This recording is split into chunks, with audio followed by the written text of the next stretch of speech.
Swim Bay. So it would have been 1973, and that would have changed the Olympic Peninsula forever. But it didn't happen. And the reason for that was because of one woman, Dr. Eloise Kalin, who died at age 100 a few years ago. She lived on Swim Bay, and all I can say is she resolved that it would not happen. And then she did all the things that were necessary to keep that from happening. And boy, are we ever blessed for her, activism 50 years ago. Yeah, that was during the whole time they were just gearing up to push forward the whole whoops complex of nuclear power plants.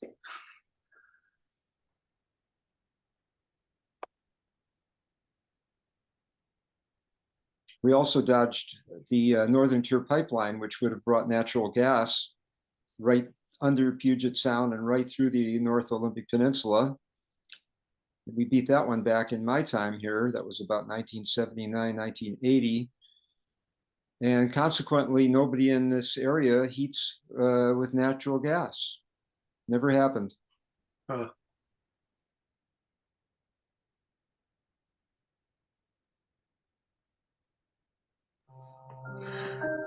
I wanted to comment on what you were talking about, Brian, and the power plant that they had planned to put up on Bacchus Hill here in the Skagit Valley. Is that where it was? And that was a part of the Magic Skagit movement that happened back, in the I guess it was the late 60s, early 70s. Because that's when you went on your field trip when they had it would have been like mid 70s. Yeah. So that was happening at that point. I was either at Evergreen. I graduated from the first graduating class of Evergreen, or on my way to San Juan Island, because that was the first place that I was a national park ranger. And it's interesting because Childs Creek Farm, where I am, is within probably 2 miles at the very most by air of where that power plant was supposed to be, up on Bacchus Hill, right above the Skagit River, which it's just slightly north and west of me. And there's no way that there would be these little farms and all of that kind of stuff here in this valley. I mean, that whole Magic Skagit movement that got that turned around and stopped that power plant made a huge difference. But it was a big battle. It was definitely a big battle, and I can't remember all the players who were involved in stopping it. But I am forever, every single day that I am here on this land, or that I'm going up and down the valley, thankful that we didn't get a power plant right up on the hill, right above the Skagit River. That would have been devastating to this, what I consider the most important watershed, here in the continental U.S., north of the Columbia, of course. Yeah. And the only one with all the 5 Pacific salmon in it, so it's just really, really, I think people were so progress oriented of, we want to do this progress. And a lot of the conversations we've had earlier today about how, there's going to be certain technologies that will improve things, but yet a part of what we're doing is we're talking about the kinds of things that are not going to hurt the environment in any way. And I think we're all very wary of that, of the whole new age, this or that, is going to supposedly be the solution, or us muddling in animal populations, or, all the different kinds of things that we do that make it. But all the thoughts that you've had today, I think, go back. I'm glad to see it also melding more into the Native people's thinking and thoughts. And they've been telling us for so long, and we meaning, the Caucasian colonizers, have been really, just taking over their land and being very very just like, oh, we're just going to farm this and cut all the trees and log all of that. And one of my favorite parts of the conservation project that I've put in down below is where there's just this huge, gigantic cedar tree that was cut probably 150 years ago, and has the black charring all around it, and you can find the slip notch on one side. But there's 5 new trees that are at least 100 years old coming out of that, and that's the only place, because of the wetlands through the Childs Creek, that there are regenerating cedar trees in what used to be a complete cedar forest down there. But then also in the Crep, we planted cedar trees as well. But these are huge and quite wonderful. So, but it just makes me, every time I go back down there, I just give a little prayer to the native folks who lived, in this region so long with all those huge cedar forests, how it's changed. Yeah, we have to celebrate our wins on all of these stages. We have to totally acknowledge and celebrate our wins looking back. Or right now, we don't think about it, but looking back, you see we had significant wins. And so I'm just going to take one moment. We're now at 7:05, and I think people are still filtering in, which is great. And we'll just let people join as they're able. And it's so wonderful to see so many people coming to join. And I think really excited just to get to listen and see what people have to share. I would love to turn it over and invite Lance to maybe open up this session and give us some context for what we're doing here. And yeah, and so Lance, and you're muted. Okay, now I'm unmuted. My name's Lansing Scott. I live in Seattle, the Lake Union watershed, actually just a few blocks from Brandon. I don't know how that happened, but yeah, I've been involved in Cascadian bioregionalism, well, since the very first bioregional Congress in 1986, and kind of a few years before that, when I went to work at a magazine in Portland called Rain Magazine, a Journal of Appropriate Technology. And that was kind of an information hub and beacon, really, of bioregional thinking at the time, and helped spread that, and I think helped launch the sensibilities that launched the bioregional congresses and other gatherings and activities we did through the 80s. So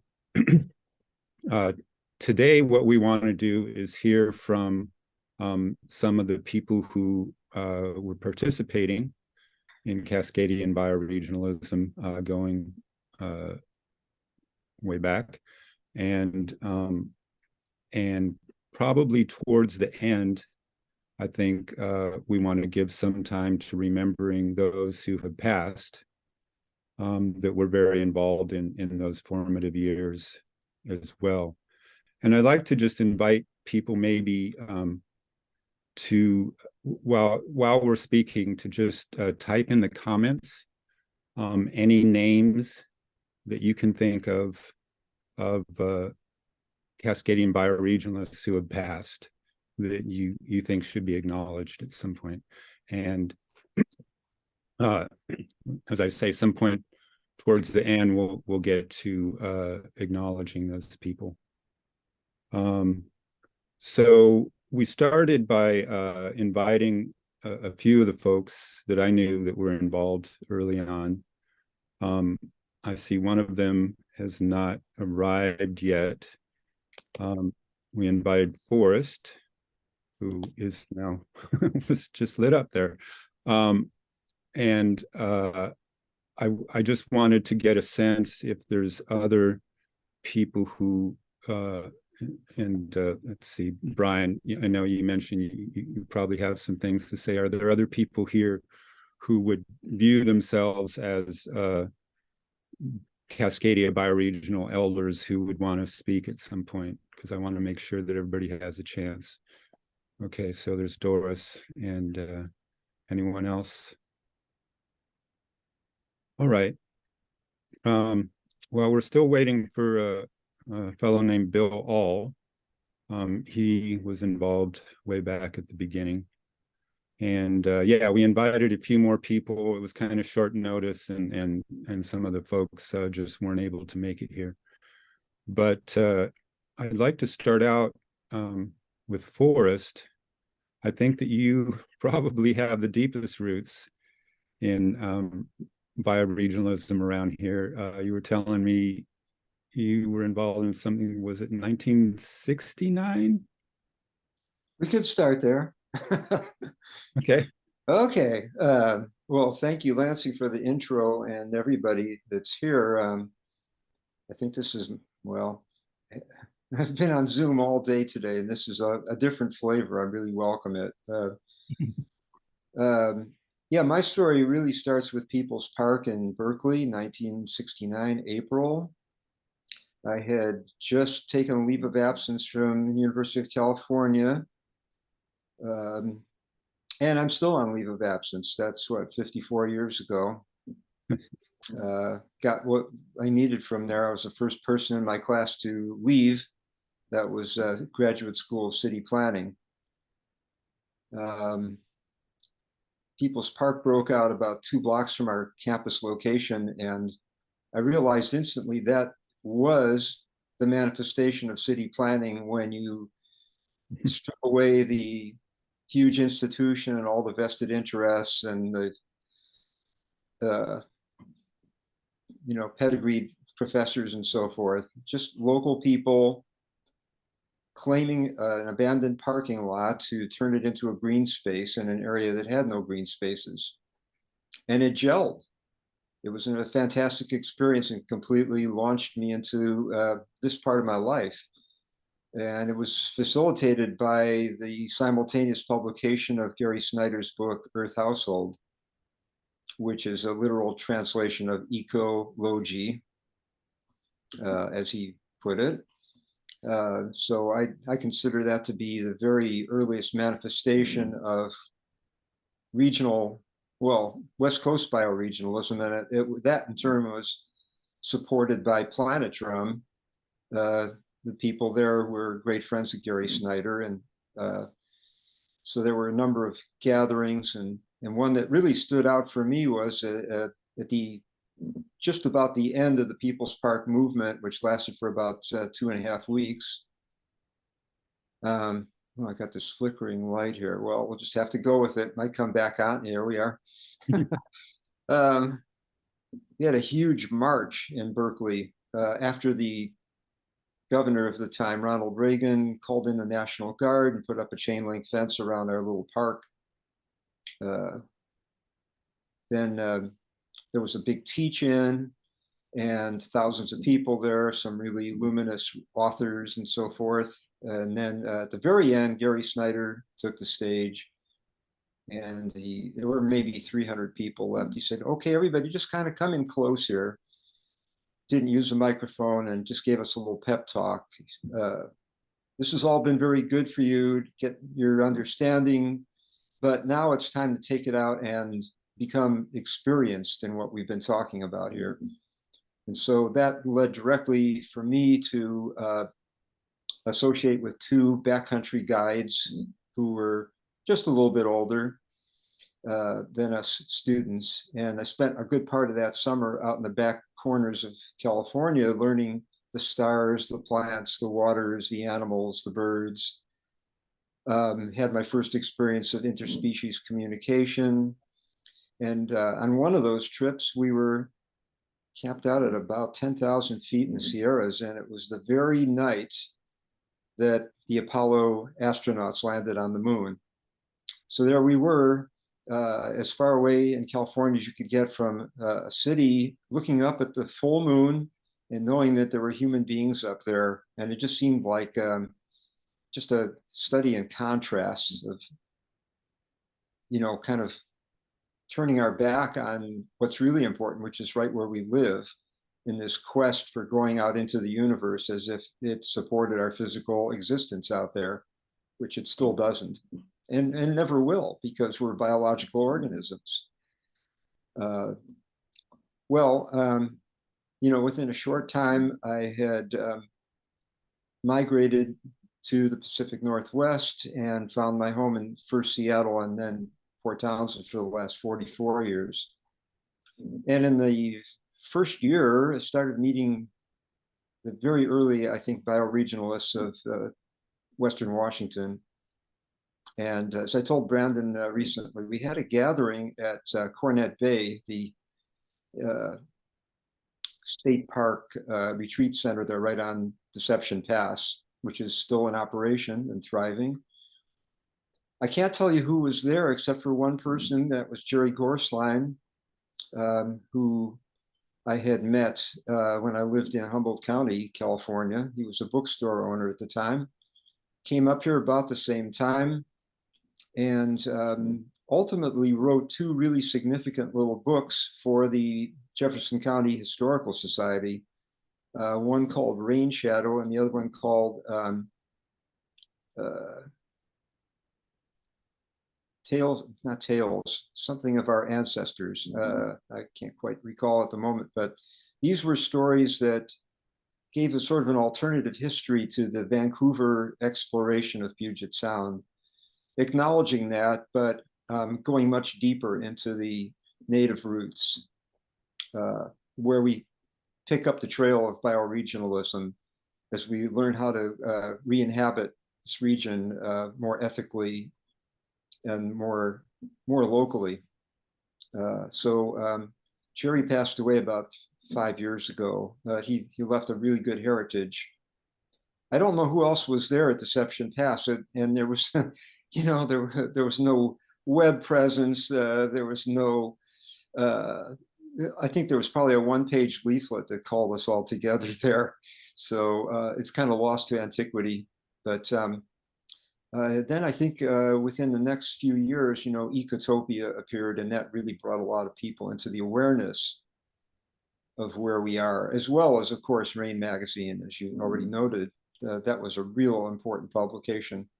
And I still have probably all of my issues of Rain. I don't save a lot of paper anymore, but I have all of my Rain, all of my Planet Drum, and 2 or 3 others of that ilk. And who knows, maybe someday they'll get researched and we'll find out what we were saying back then. Manifestation for me personally was, I was already coming out of that early training in California. I became really interested in native plants, organic gardening, and especially seed saving. So in 1974, I started my first seed venture, which some of you will remember. That was the Abundant Life Seed Foundation, distributing seeds across the region and beyond, always choosing to have vegetable varietals and native seeds that were appropriate for the Pacific Northwest, and especially for Puget Sound and Ish River, or how was it you like to say, Lance? Not Ish River. You have a different preference. We'll just call it Ish River. Ish River, yeah, Mish River. Yeah, but some of the Ish Rivers are not Mish. So what are we going to do? Yeah, and so that morphed in 1992 into my current venture, which is called Inside Passage Seeds. So that's whatever's native between Olympia and Glacier Bay. That's the Inside Passage. There are some species of plants that are common to the entire range, some only to the very southernmost part, and some only to the northern part. So I consider all of them to be fair game, and I try to collect as much as possible. Today, in the mail, I actually got a parcel from Glacier Bay. I have one associate up there who lives in Gustavus, which is the tiny village on the edge of Glacier Bay, northernmost place in our inland coastal waters. And it's Murica Gale. So that's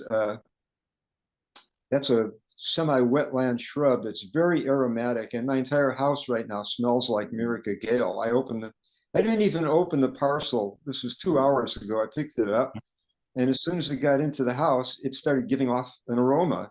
It's that potent. It's very fresh, very potent. I actually like it. It's kind of like uh, something you would inhale if you're an asthma sufferer and you got a commercial medication, but it's all just, authentic. So I'm under the influence of Miracle Gale right now. So that's some of my early history, and I don't know how much more I want to say right now about that. But Brandon, if you have any clues about things that I can talk about, you've got the whole story. Give me a prompt. Yeah, I've got a few questions to ask as well, but yeah, let's just leave it there for now. I guess we're not. Looks like we're not getting Bill All. I was really hoping he would be. I just want to talk for a few minutes about some of the bioregional congresses, because those were one of the main gathering points for Cascadian bioregionalism in the 80s. Brandon, do you have any images handy that you can show, or do you want me to hold up? I've got. Let me see if I can find some. Yeah, I've got some documents here that I can hold up, but that might. And I'd also invite, if other people would like to talk and other things, feel free to raise your hand. You can use the little reaction at the bottom and raise your hand so that Lance knows. Yeah. How do I see those? Do those show up in the chat, or? Well, I'm not very experienced at Zoom. I'm an elder. But yeah, so as I said, I was at Rain Magazine starting in the spring of 1984, and we were putting out a lot of information about bioregionalism and the things we were getting from Planet Drum, Peter Berg, Gary Snyder. And let's see, do I have it? There was a fellow there that worked with the magazine, not on staff, but like a friend of the magazine, named Bob Benson. And I don't know. Oh, look at that. Yeah, so he did a map of what he called the Maritime Northwest, which was basically everything west of the Cascades from about Eureka up midway through Vancouver Island. Brandon, you don't have a picture of the Bioregional Congress of Pacific Cascadia 88, do you? Because that has that map on there. But anyway, so we were calling it Maritime Northwest, and had a special section. Oh yeah, there it is. Yeah, that's the map that I'm talking about. And it was nice, I mean, north isn't automatically upwards. So I liked that the map kind of showed a different perspective on the area.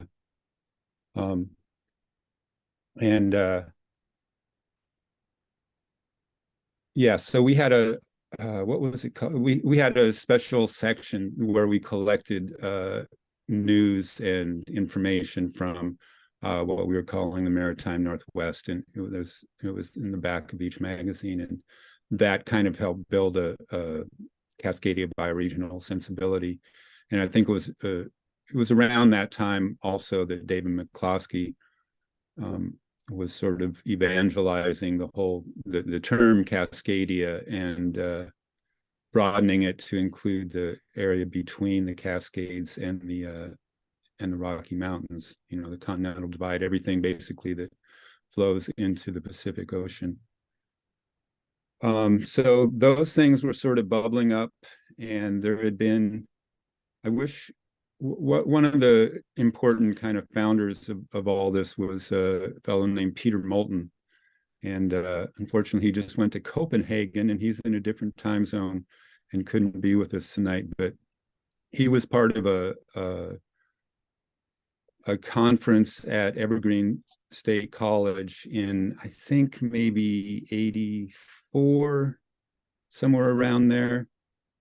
Chris Nelson, who was also on the staff of Rain Magazine, was part of that conference as well. And that sort of brought up a lot of these notions. And then 2 years later at Evergreen State College, they hosted the very first bioregional Congress, Cascadia Bioregional Congress, which is the image that Brandon showed a little earlier of each of these congresses. Well, let me just say what a Congress was. Basically, it was sort of a decision-making body. We had a variety of committees, people who talked about land use, forestry, water, fisheries, community economics, you know, and the whole panoply of topics. And we were basically coming together and creating these sort of vision statements. Some of them were sort of policy statements, some of them were vision statements, on like how we should live, how we should do our forestry, how we should do our fisheries, how we should do all these various things. And so in '86, we had the first Congress like that. And I wasn't involved in organizing that, but I attended it. And I decided that I wanted to get in on the action. And so thereafter, I became part of the planning teams of the subsequent gatherings and congresses. And what we were doing initially was to we were sort of on a 2-year cycle of doing all of Cascadia. Did that in '86, and then we did what was called the Ish River confluence in '87, and that was organized up in the basically Ish River country. It's based on a poem by Robert Sund, and it is essentially the Salish Sea drainage basin, called Ish River because of all the, or you know, because there's so many rivers that end in the word in Ish, which were mostly based on the tribes from those regions. Oh yeah, there's our bioregion report from Rain Magazine. So they did Ish River in '87, then we reconvened to do the Bioregional Congress of, and this time we called it Pacific Cascadia, sort of acknowledging our limitations, that we didn't really have a reach to people beyond or on the east side of the mountains very much. And we were kind of organizing, I think, Forrest, you said we were organizing the I-5 corridor, which is kind of what we were doing, I guess. A lot of our attendees came from Eugene, Portland, Olympia, Bellingham, and Seattle, I think. We did have relations with the Columbiana publication that was the east of the Cascades version. Yeah, we were in touch with them. I don't think that they ever attended. I don't recall them ever attending any of the bioregional congresses, though. But yeah, Columbiana was an important voice for the kind of, Okanagan was sort of where it was based, right? Tinasket, right? Yeah. So they were an important voice as well. Oh, Brandon is ready. So let's see, where was I? So in '88, we did the Pacific Cascadia Congress, and that was held down at Brightonbush Retreat Center. Beautiful place. If people haven't been there, it's kind of a jewel of our bioregion. And I think we had something like 120 people gathered from, we might have had a few people from east of the mountains, but primarily west of the Cascades. And it was a powerful gathering. And at that gathering, we created a vision to do, instead of an alternating, 2-year cycle of bigger and smaller gatherings, to do a 3-year cycle where we would do the following year, the Mish River or the Ish River, sorry, area. And then we would do more locally based,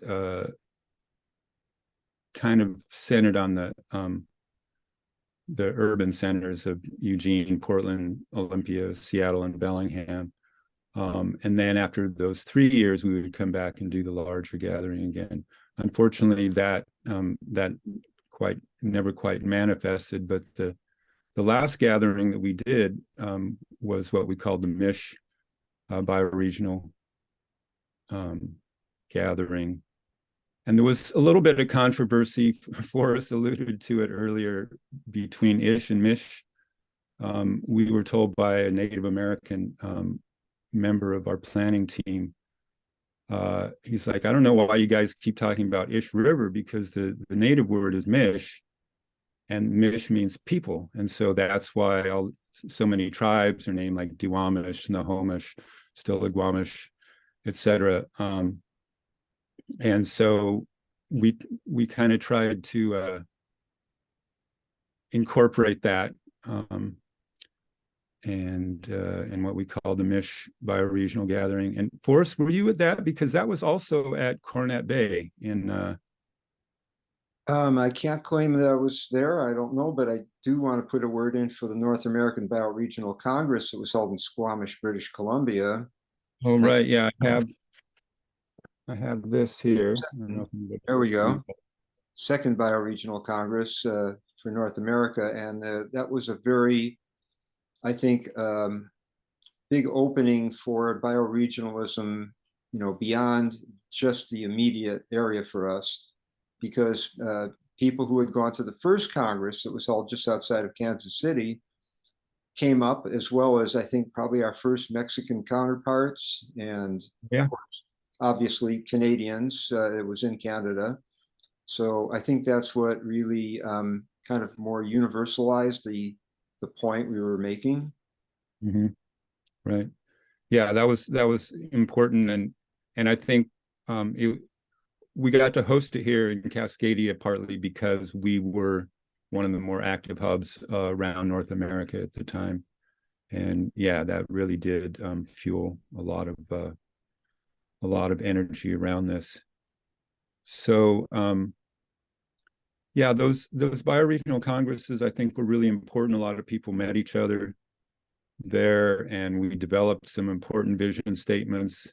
I think it kind of had a bit of a natural life cycle, in that there's only so many years that you can come back together and sort of rehash and finesse your vision for how we should do things.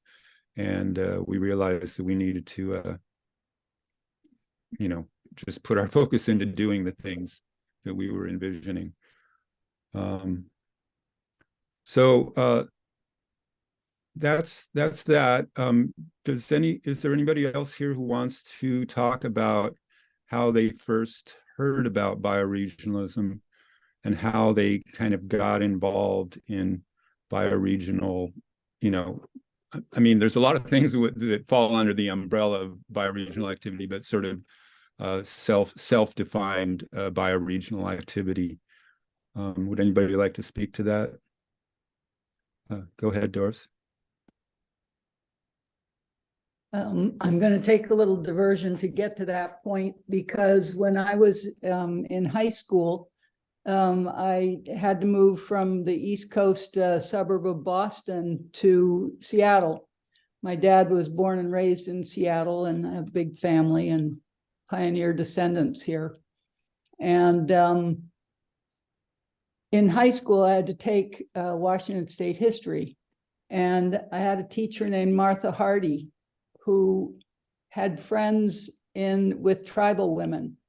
And she would talk about Mary Taitnapam, who lived in Ilwaco. And she actually took a group of us to meet Harriet Shelton Dover. This might have been 1965. And she was the daughter of the last chief of the Snohomish tribe. And, or maybe it was the Snoqualmie tribe. I think Snoqualmie. But, you know, the Tulalipes are a blended group. There are multiple tribes. And so we went to her home on the Tulalip Reservation, and we sat in her living room, and she showed us all of these amazing treasures, baskets, the deerskin dress that she wore when she was a girl. It was truly remarkable to see this woman. And it made a love of Native American life and culture, made a big focus for me. And ended up a lot influencing my textile work that I've done over my life with spinning and a Indian head spinner and all kinds of things. But then I was at the UW, and we had the University District Movement, which was one prelude to the bioregionalism and what the hippies brought. And we weren't allowed in cafes. So we all had a big fit and did a lot of organizing and pamphlets and marches and can't think of the name of the guy who published the Helix at the moment, but I've been reading Paul his Crowley? Yes, I've been reading the history of that time, and it's quite fascinating. And somebody went to bat for all the kids and said, well, you know, really, these are our children. So it was a remarkable moment, you know, when certain people who didn't like our activism had to admit that we were the children of the place. And then I went off to Berkeley as a dropout because I'd been to the first march against Vietnam. And I was there for People's Park. And one morning I got up, and the National Guard had bayonets on their rifles, and they were across the street from my house facing down a whole group of kids that had come from downtown to the strip of land where the power lines were. Anyway, it was a remarkable time. And then I made my way finally back to Bellingham, and that's where I got to the bioregional part. And I had been already growing veggies. And of course, I was using your seed company. And I was reading Tilth magazine. And because of Ravi, who was on here with us earlier, I met Mark Music. And, you know, we studied the One Straw Revolution. And I used to go to, see, what was the name of his farm? Crabtree? Crabtree, yes. We'd go up to the farm, and I ended up living in Snohomish County. Anyway, I was friends with Ravi way back then in '67. And so I was part of many meetings and doing work on how we could think about the changes that needed to take place. So I've been growing vegetables all this time and studying permaculture and agroecology. And I started a food bank farm with some friends in Everett on city land that they let us use. Anyway, that's my little story of, then there was a whole other activism thing, but I won't bring all that in now. Right. Well, thank you, Doris. Yeah, thanks Would for anybody else like to speak to their bioregional origins?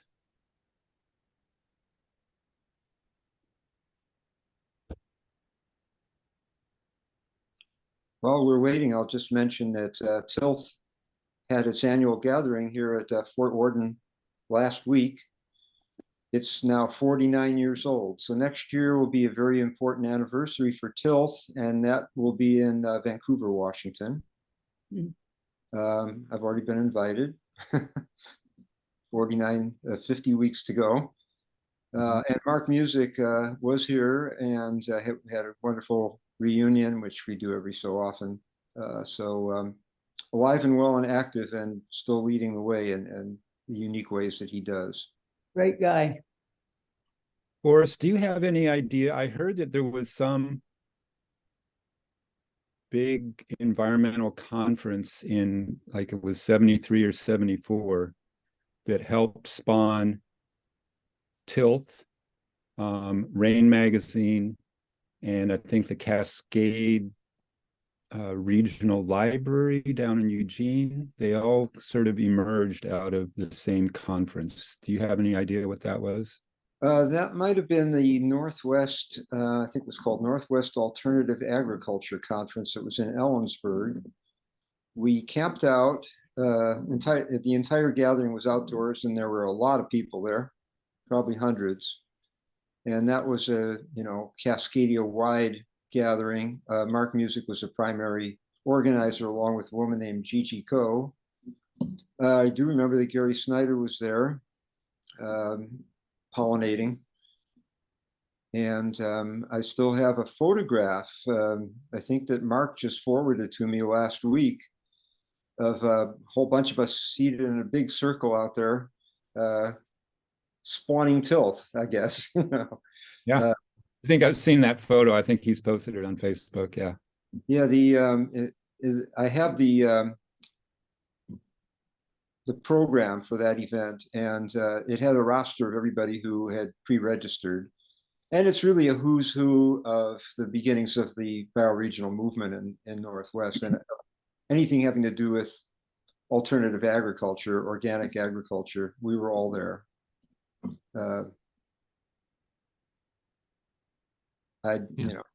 Great. So I see that Bill All is here. Bill was one of the invited elders. So I'm glad you're here to join us. And Bill, we've just been talking about, well, the question for you is, how did you first hear about bioregionalism? How did you get involved? What's your kind of origin story with bioregionalism and Cascadia? I think you might need to unmute your mic. You'd think I'd know that by now. Anyway, I came to Seattle in '81 and started getting involved in radical politics with an organization called the National Organization for an American Revolution, which was Grace and Jimmy Boggs' inspiration. And people in Seattle and people in the Bay Area, people in Portland, we were all talking about how does decentralization can it lead to a new set of social and economic relations. And I think that's when I first started reading about bioregionalism and thinking about it. And as a group of us within that organization really started to follow the bioregional movement. I can't remember the very first gathering that I was involved in. I know you were there, Lance, and a bunch of you were there. Maybe it was one of them that was down in Olympia. I can't remember now. Or maybe it was at Brighton Bush. But 87, 88, somewhere. Brighton Bush was 88. Evergreen was 86, and I thought you were there. I was there in 86 too. Anyway, so for me, it was about the restoration of culture and connection to the land, and the idea that we could organize around watersheds just really made sense to me. And as soon as we started gathering in different groups and thinking about the Ish River and then the Cascadia at the same time, just all made sense to me. So that's how I got started, and was part of, I'm sure we'll talk about it more, the group of folks that went from town to town, city to city, to spread the word of bioregionalism and organize these different gatherings, local and regional. So, can you say a little bit more about that? About the outreach, the going town to town, as you said? I think it was one of the really great lessons for me about how story is really key towards to organizing. Because when we would go to Port Townsend or up to Vancouver or wherever and have a gathering of people who were interested in that, we shared story about what was going on in our part of the bioregion and inspired each other and conspired together to do more and more culture building. And you know, there was that, you know, core Peter Peter from Olympia, you, Lance, Jacinta, just a bunch of people, and folks from Seattle. Really, we traveled together in a little flock. It felt like, you know, every month or two to talk to folks, especially towards the Ish River gatherings, I think. Mhm. And I learned so much from just hearing what people were doing in different communities. And yeah, I think we inspired each other to keep going. That was the thing, because there's a sense of isolation a little bit when we were doing our own piece and trying to move the bioregional idea along in our communities. And yeah, I can safely say I've never been a part of something as I've done a lot of community building and I've done a lot of storytelling, but the mixture that we had going was really powerful. So anyway, and I use that as an example of when I talk with people about how can we do things differently than organize protests, or not that organizing protests isn't a good thing, but we need to do more than that. So Mhm. Yeah, anyway, there's lots more everybody has to say, I'm sure, so I'll hold it for here, but the gatherings themselves were real learning opportunities, right? Not just the content, but the way we did them and the controversies that came up. North American Bioregional Congress up in BC, and all sorts of learning about how we can get along or not. Okay. Oh, I see the hands now. So yeah, before we move on to some other people, I just wanted to kind of affirm that point that these bioregional congresses were really they were very inspiring, because people from all over, like you say, we had our own little pockets and enclaves, but it's like we were meeting the family that we didn't know we had. And it was just it was an exciting time, you know. There were all these new ideas emerging, and sort of bioregionalism as an umbrella for all that. So Could I just say yeah, one last piece? I'll just say it was also about building culture, those gatherings, and Yeah. the work moving towards them. And I think that's what distinguished it from the academic bioregionalism or a lot of what's happened since. right. And I should say part of that process was we did, believe it or not, we developed all these bioregional statements that were written down and into these what we call proceedings from the gatherings. We did all that by consensus, and fortunately, we had Caroline Estes, a founder of Alpha Farm, who is a genius of consensus process. She was facilitating all of our congresses, and also the North America Bioregional Congress that Forrest mentioned earlier up in Squamish. And thank God we had her, because I don't know that we could have done all that work and achieved consensus on it without her. And she just passed last year, I think it was.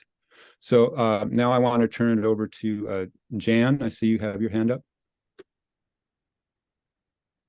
Well, that's such a good segue, because I met Carolyn Estes and went down to Alpha Farms for a period of time. But during so much of my early learning about, I live right now in the Upper Columbia region in British Columbia, and the upper in Cascadia now. But at the time I was doing my early bioregional work, I was actually, I envy when I hear you guys talk about community and all the people you hung out with, because I was actually in the barren grounds of the prairies of Calgary, where the oil industry was rapidly moving, and no one had a clue what I was talking about. But once in a while I would meet another person, but I would come and go I was getting, certainly a lot of written information influence, because of course we're talking, all of us, about pre-internet stuff. So everything had to be, different newspapers and magazines that we got. And so I wasn't, hanging out with the groups of people that much, but influenced so much, and it's so good to know that, things that people say and do travels. So I was being influenced by Peter Berg and Gary Snyder, and the In Context magazine. I haven't heard anybody mention Robert and Diana Gilmer, but they started in the early 80s, and that was really influential to feeling what was going on, and a really in-depth articles. And I got one every month for years and years and years, and it was so informative. But I think a lot of the bioregionalism, because I wasn't connected into Cascadia at that point, but the bioregional movement and the intentional community movement seemed to be very connected. And I was living part of the time in Calgary, part of the time in an intentional community outside of Calgary, and connecting in with Joanna Macy's work in the early 80s. And then from the intentional communities gatherings, met up with Carolyn Estes, and then went down to Alpha Farms for a period of time, and also spent time with Betty Didcott, who has been around. Yeah, so with Betty quite a bit. Yeah. So that was really influential. And we started so I was part of the Calgary Eco Society, which was kind of at one end of the 9th Avenue in Calgary, and the oil companies are all at the other end. And we were in our little humble office, hardly paying any rent, and the big buildings were being built at the other end. But we were teaching, like a lot of different environmentalism type things, and then eventually moving into climate issues. But we started raising the awareness of bioregionalism and doing workshops on that. And eventually, I feel the hubris of that. It's like, we decided to name the bioregion that we're in as the Bow Chinook, because it was the Bow River, and then the Chinook area that comes over the mountains. So it feels, but we didn't make any connection with the Indigenous people at all. So we just kind of named it. Although we made calendars for people to give information about the bioregion, and we felt that would be a good way of doing that. That was back when people used calendars. And we did put a lot of information about the Indigenous people in at that point. But we also created our own dollar. We had a Bow Chinook dollar that we created for, so it was a bioregional dollar. I don't know who else had a bioregional dollar, but we created one. And so that was, and it actually lasted for a really long time, and eventually got funded by the United Way to keep it going as a community aspect. And we also, I would be coming over, I came over because I think the issue of how did we keep ourselves going financially was a big question. And I met Vicki Robin and Joe Dominguez, and came over to Seattle for a while and stayed with them and learned about financial independence. And that felt like a really significant piece. And at the same time, when I was over, I did go and meet Robert and Diana Gilman at that point as well. But just feeling those threads of connection back and forth kind of over the region was really significant. And trying to think of a couple other things that I was thinking of that felt, I think it's something, I was at Whitby Island at Whitby Institute quite a bit, and did work with the connection between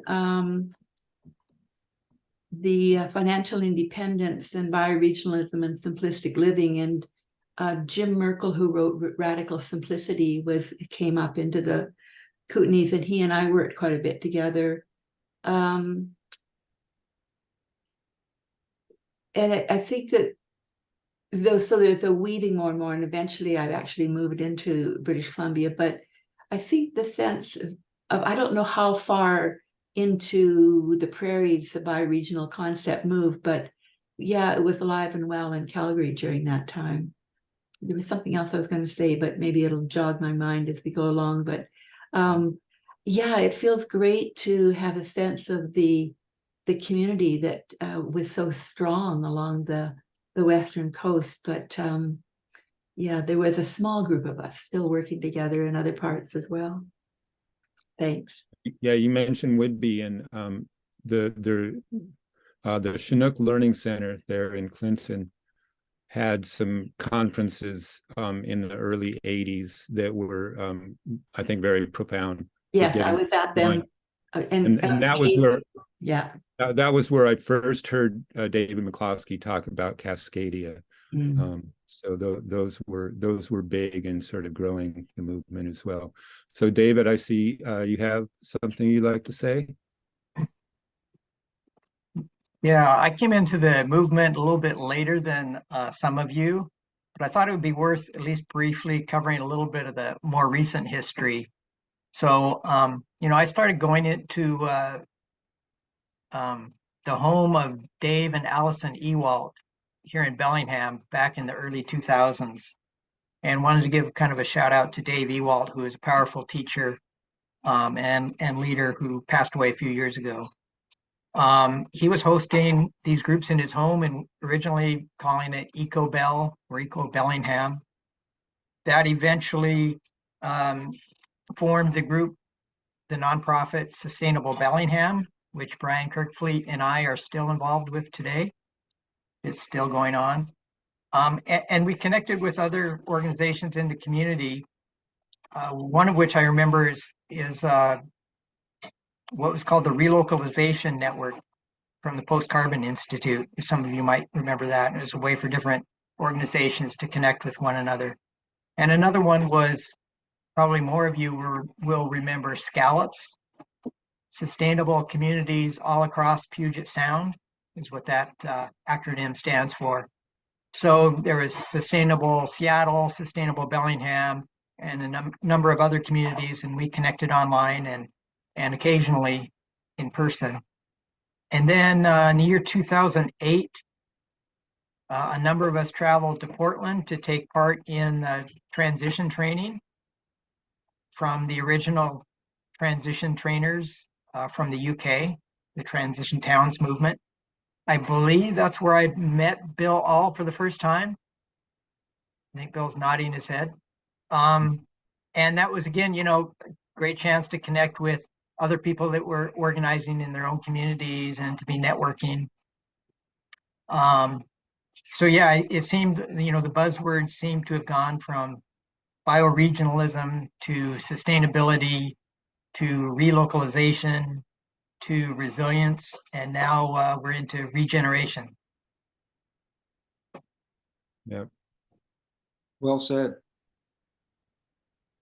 So I see here in the comments, Bill, you brought up some folks that were, I don't think we really talked about them yet, but there was a community of folks up in Lillooet, British Columbia, that did a publication called New Catalyst.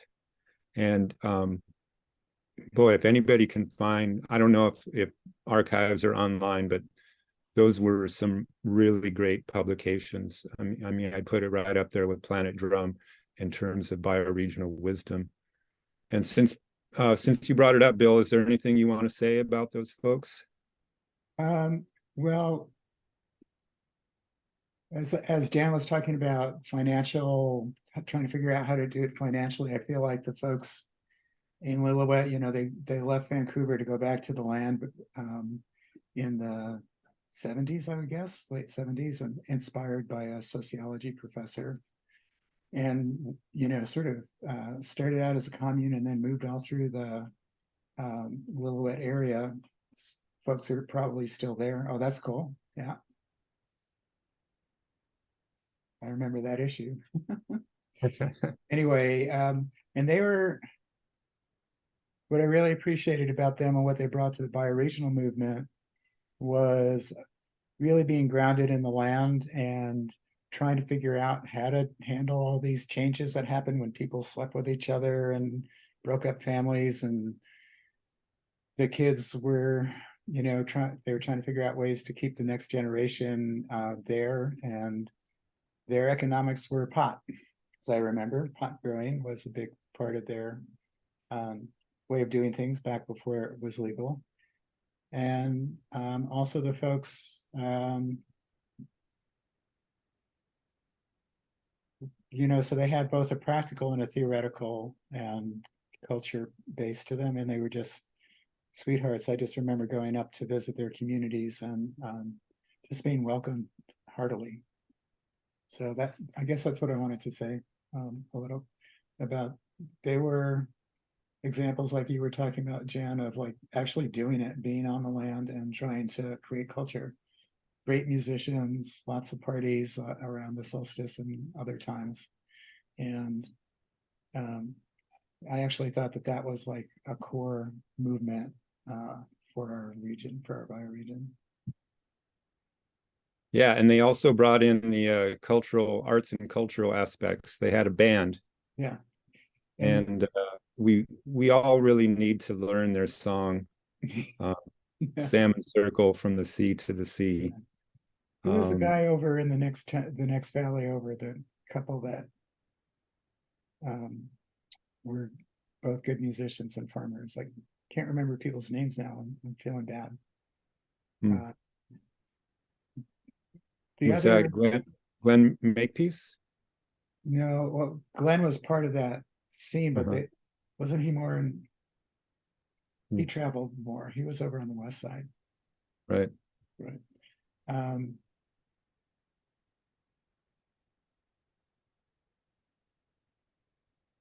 Yeah, anyway, yeah, it was great to have music, you know, at our gatherings that was meaningful, and songs that we could learn, and we even, some of us even kind of spontaneously created a dance of salmon spawning.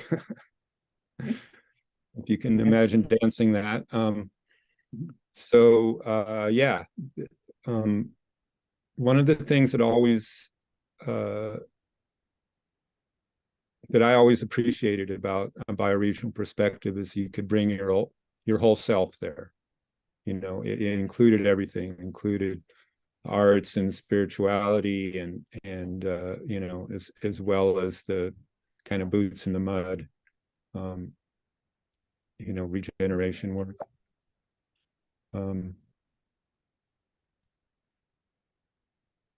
Yeah, Brandon's asking. Yeah, so Brandon's asking if I can share this. I do remember the first part of the song, and it went, the salmon circle from the sea to the sea, up the river of life endlessly, and they always return to the place they began. La la la la la la la land. Anyway, that's all I remember, but it was a lot of fun. And I'm sure there's, oh, somebody has a link to it, maybe, I don't know. Great. So anybody else want to speak about back in the old days of bioregional activities? Lansing, I'm newer to this, but it's just something that I feel is kind of topical, is the work that's being done in the Greater Takaranto bioregion. And David Crombie and a bunch of others in the 1980s had put together around the Great Lakes the bioregional, they'd mapped out a bioregion for the Great Lakes. And part of that included the green belt that they actually got protected. And I don't know if anyone has watched in the news, but I felt like it was really topical and wanted to just bring it in here, is just how much that had come to mean to the community. And then through, you know, political sleight of hand and corruption and what have you, they had been trying to take big chunks of it out for development. And the amount of pushback from the public after that was designated has resulted in like mass resignations and just a real sort of, it's blown up in their faces essentially. But I think the thing that I wanted to bring forward was just how much that had started to resonate for people. Even if they don't understand bioregionalism, they started to understand a sense of what that resulted in. And there is an identity piece that was suddenly under attack. So just how significant that was. And that was in the 1980s. So David Crombie was the mayor at the time of Toronto and then became a federal minister, I think, of the environment, or maybe one of the other ministers was as well. But anyway, he had quite a lot of clout in that. So that was, I think, really helpful. But I just wanted to bring that in because it was obviously all influenced by what was going on everywhere else. Mm-hmm. I wanted to mention a study that I've been doing lately about empires and time zones. So if we want to see what a future is that includes a workable bioregionalism, I suggest that a bioregion that spans more than one time zone has an inherent problem because it just seems to generate more bureaucracy, more expense. If you just look at the nations that are empires in our world today that span multiple time zones, they all have some of the same tendencies. They use an enormous amount of resources just staying in communication internally. And that undermines their success as enduring enterprise because they're, polluting the waters, they're mining the hills, and no such enterprise could be sustainable. But now if you look at it, turn it from east-west migrations, that's pretty much a history of civilization, to a north-south orientation.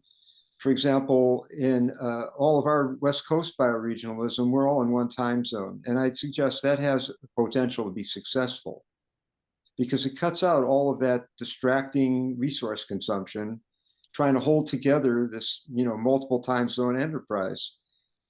Even a case in point, I've been in 2 Zoom meetings today that span well across the continent and beyond. And one of them started at 6 o'clock in the morning, our time. And by the time we got to the 4 o'clock in the afternoon, 1 hour time, some of the easternmost people had dropped out because they've gone to bed. So that is not a workable arrangement. We really have to reorient to longitude instead of latitude.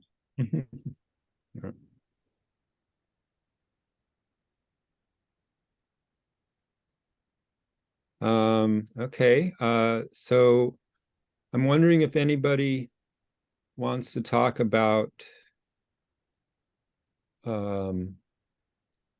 especially those of us who did participate in any of those old congresses, like what legacy do you think that left that is carried forward to our present time? Anybody want to take a crack at that? Sure. I see a continuing tradition that started in early bioregionalism that's gotten into our educational system. For example, in my county, I don't think there's a child that hasn't been on a salmon stream to plant shrubs or look for spawning salmon or clear away invasive species. It's just part of education now. So that's a huge impact. It's affected, an entire generation and more. That's out sort of in the capillaries of the community.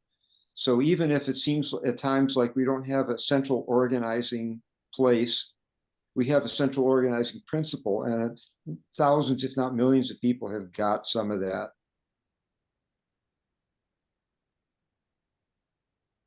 No. Bill, do you have anything to say on that? I'm thinking, waiting for others. I mean, I would just say, I mean, just the fact that I met you, Bill, and you, Forrest, and Peter Moulton, and you know, a lot of the folks that were involved in that early planning, and that we're still in touch today. You know, we're still in, you know, especially the folks. I mean, a lot of the activity came around Olympia and Evergreen State College. And a lot of those people have gone into like government policy making roles and or lobbying or whatever, and brought that whole bioregional sensibility into our public policies, and I think that's really important.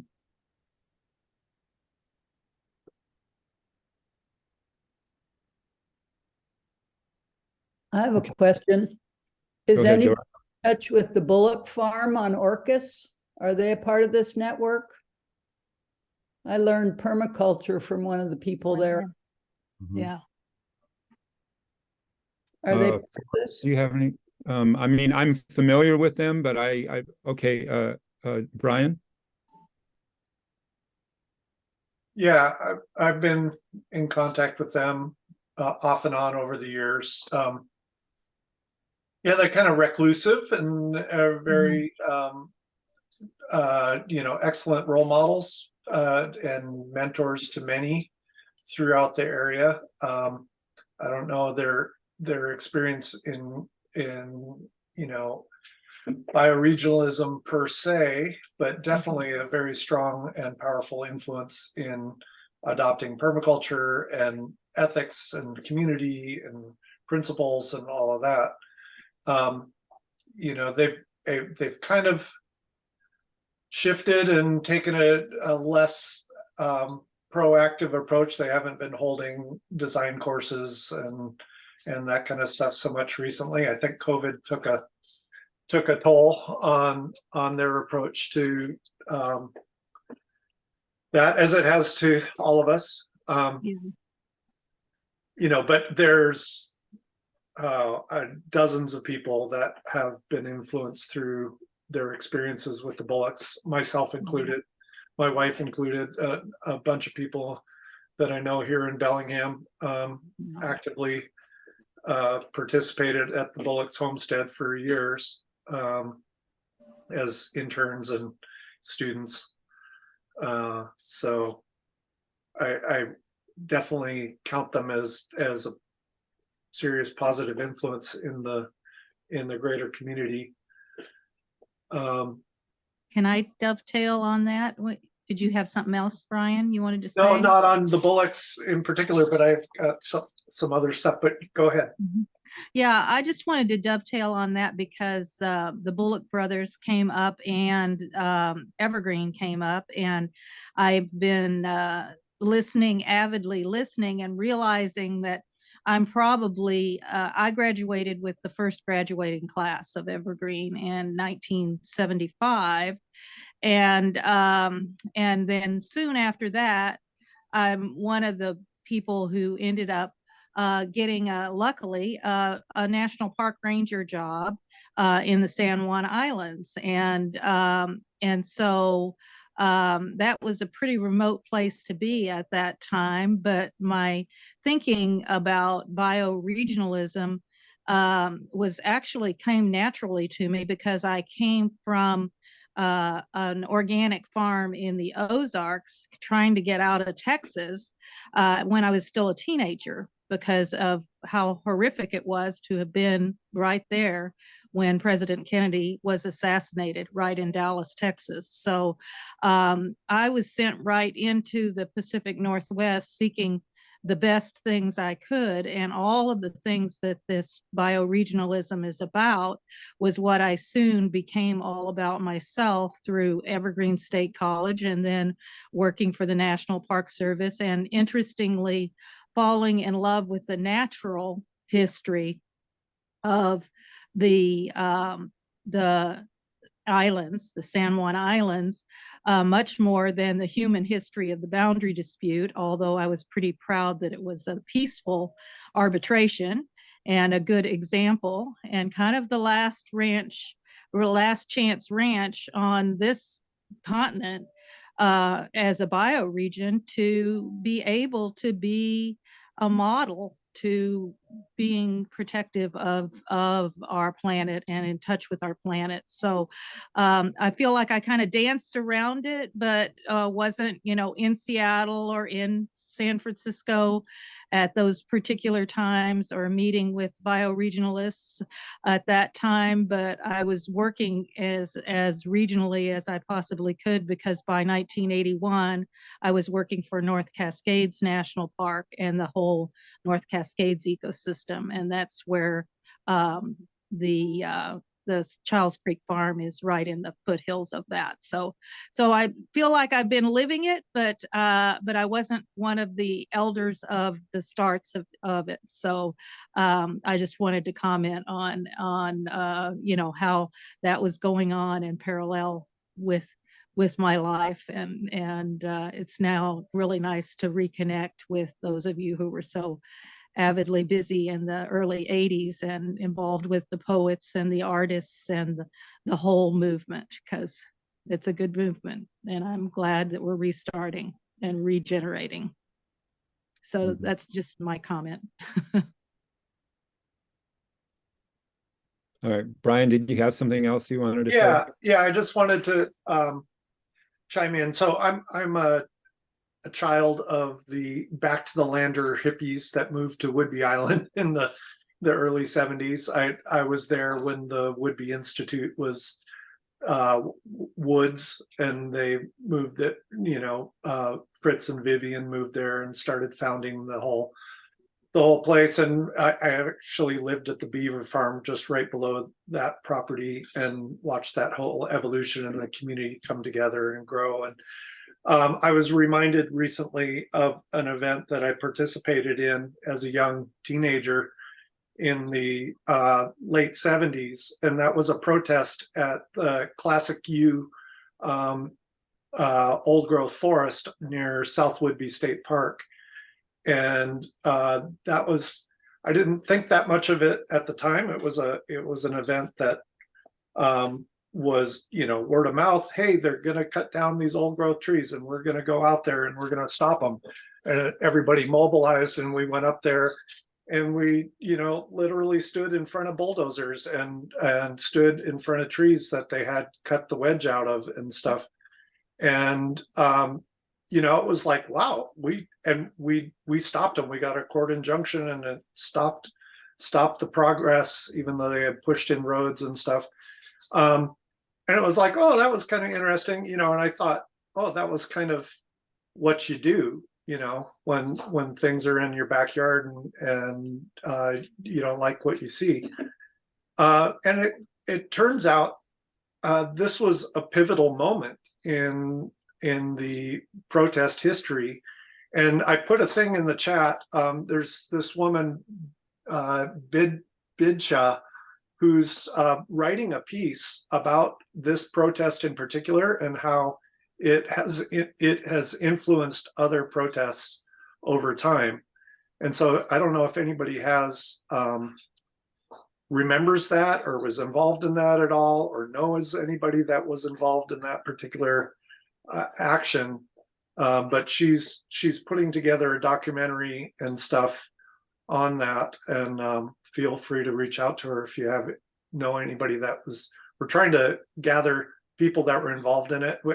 We have a couple of black and white photos with bunches of people gathered around, so people have been trying to identify who's there and stuff. But she's trying to document this, and because I think from my understanding, it was one of the first of its kind where people actually went out and stood in front of bulldozers and stopped. At least in this area, I don't know, but that's what her documentation has. That's what she thinks. So I'm sorry, when was this again? It would have been like 78, 79. Okay. Yeah, that's my best guess. And it's South Whidbey State Park. There was this whole big tract of DNR land. I believe it was DNR land. And some of it did get cut, but the biggest, oldest stand is still there. Just upslope from the beach portion of the park. So, and that was, you know, okay, didn't think that much of it at the time, but then looking back at it, it was like, it really did affect my trajectory and outlook on what is possible with community and with, you know, actions and intention and compassion for the natural world. Yeah. Well, thank you for that. Yeah.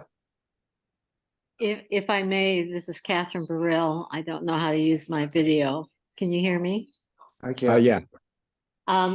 It's great to see so many friends, and I want to just build on that last one because I think that there's some lessons and partnerships to be built out of the late 70s, which started with the Timberfish Wildlife Agreement, where the tribes and the timber industry sat down and redid the State Forest Practices Act, which was the first kind of bioregional sustainable legislation in Washington.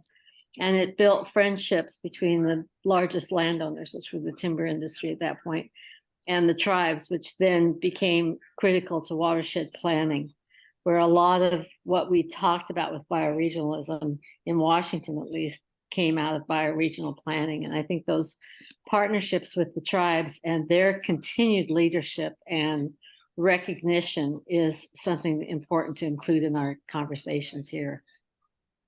Mm-hmm. Thank you.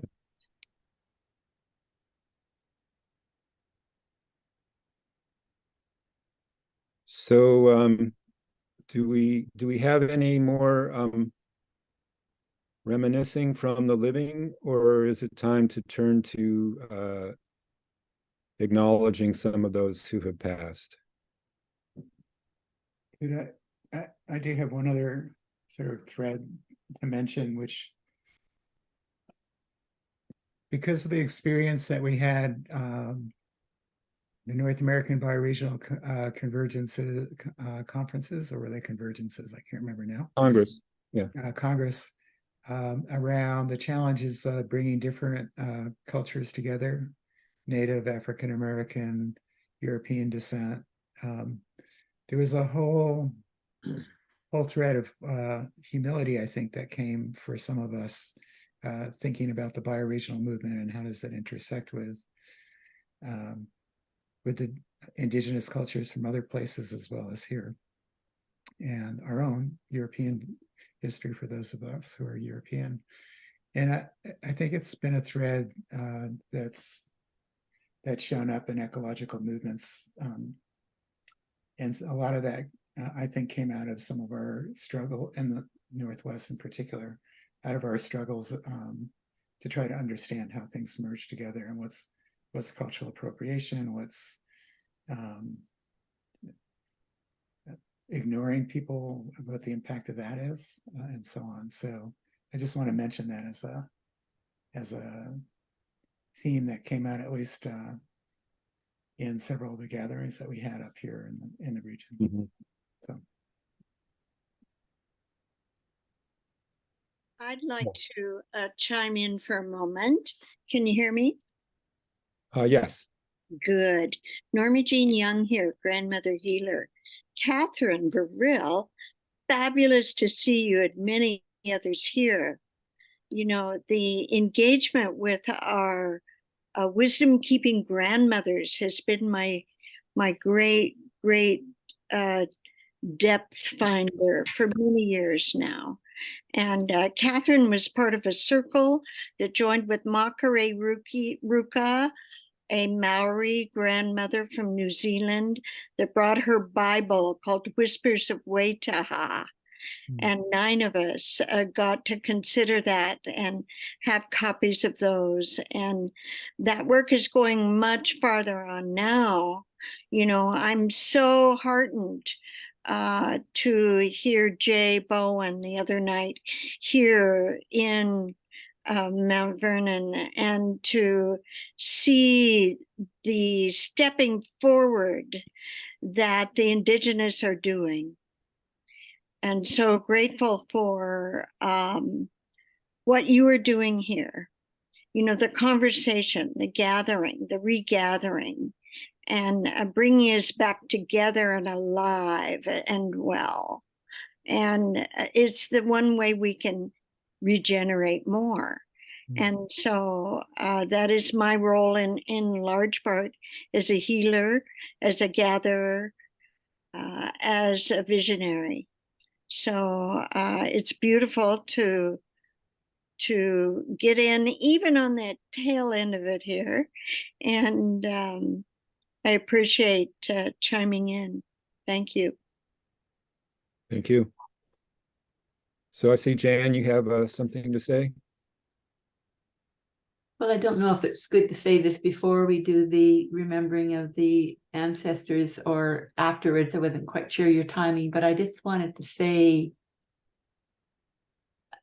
how hard we've worked, like the people that are here, like I know, like we've worked, like the vision we were holding and how intensely we worked on it, and how much faith and hope and vision and excitement that there was, and then actually acknowledging the grief of seeing how bad things have become.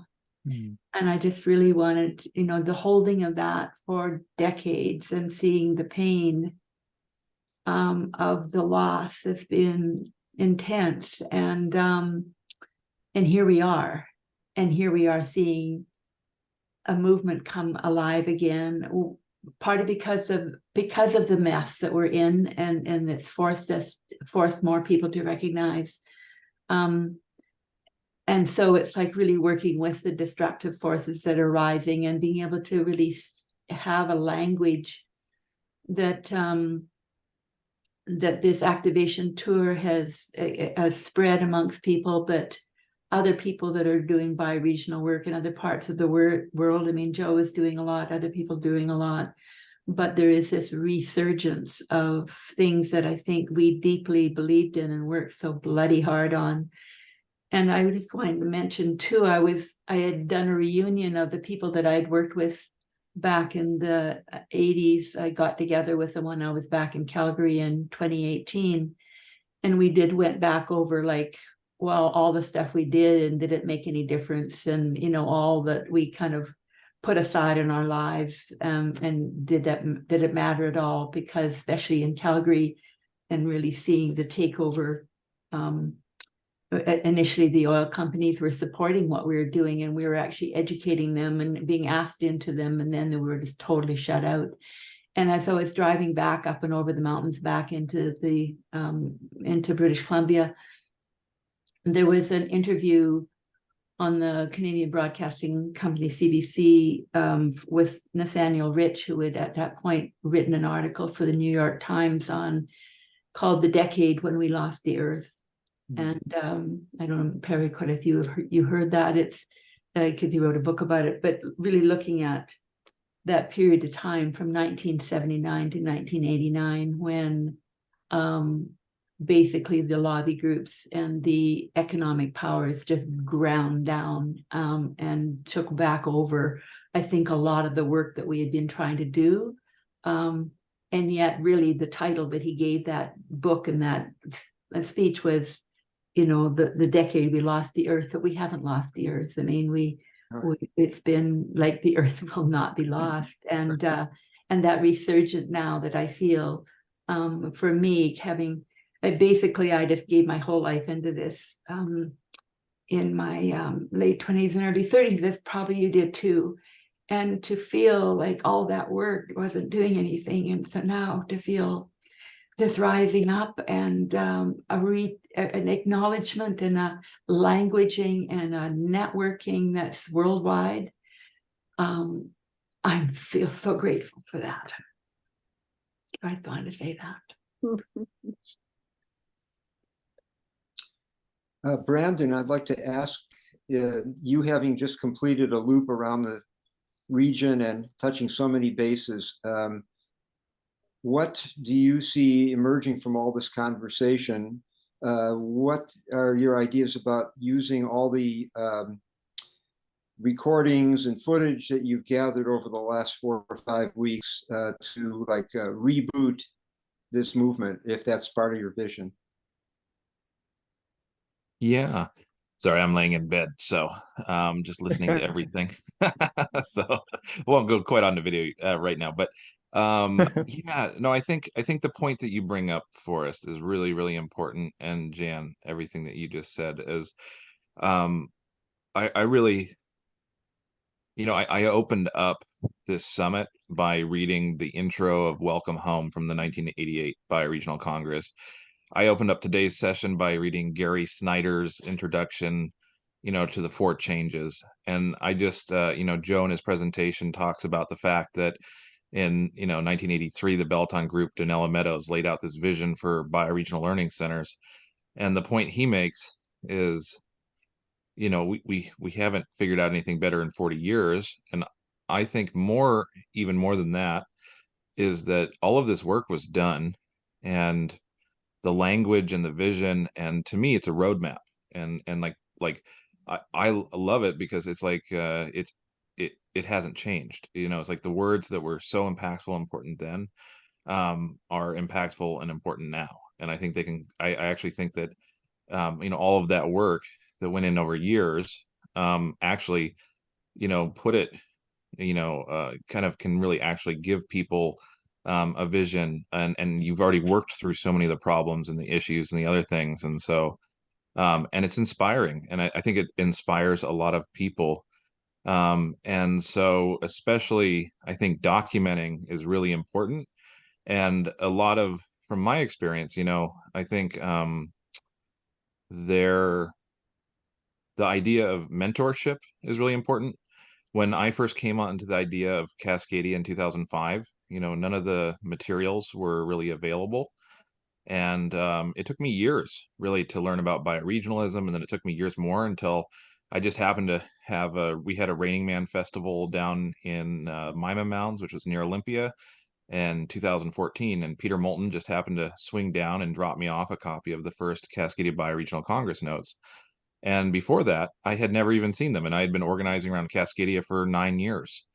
And I was just blown away by like kind of the vision um, and all the rest of it. And I think so much of it happened pre-internet.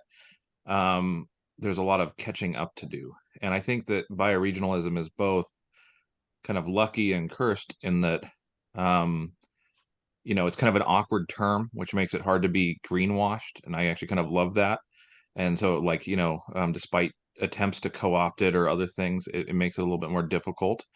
And then because it never made that internet jump, um, you know, people did go off and do things, but it also never got ruined, if that makes sense. I don't, but and I think that that's like really powerful. And so what we have is literally decades and decades and decades of work and people out in the communities doing it, and it's just so inspiring. And it's like it's in right relation, which I think is really important and inspiring.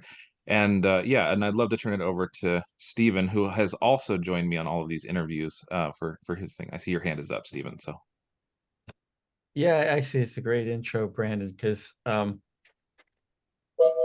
I wanted to express my appreciation to everyone here, and in prayer to those who are no longer here.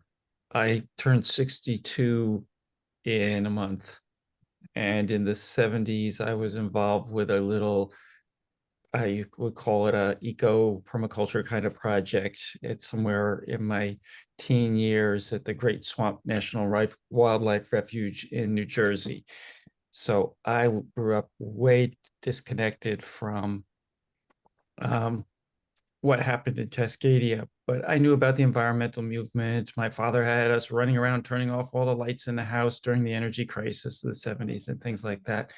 But I had no idea what was going on with you folks, who in some cases were only 10 years older than me. Some of you are greater than that. And I've really gotten to appreciate what has been the groundwork that was laid And I know it's easy to go, we did all this effort and nothing came from it.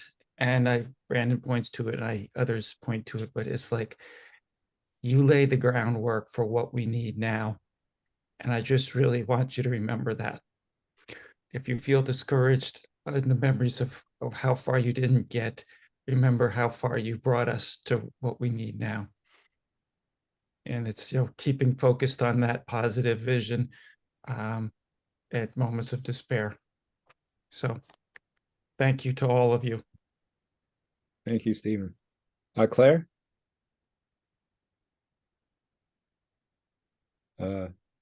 Can't hear you.